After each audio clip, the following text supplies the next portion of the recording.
കൊണ്ടാടുന്നത്.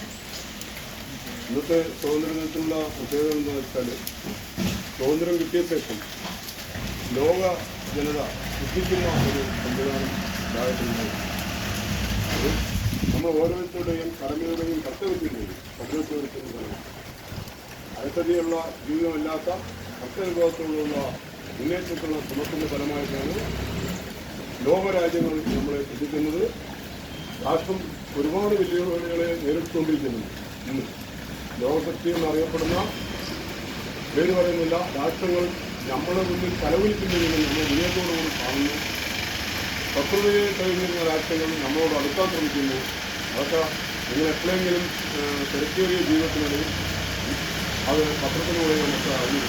അതിൻ്റെ അർത്ഥം ശക്തമായ ഒരു ജീവിതം അല്ലെങ്കിൽ രാഷ്ട്രം ഉണ്ടെങ്കിൽ മാത്രമേ നമുക്കും ശക്തമായി മുന്നേറാൻ കഴിയുള്ളൂ.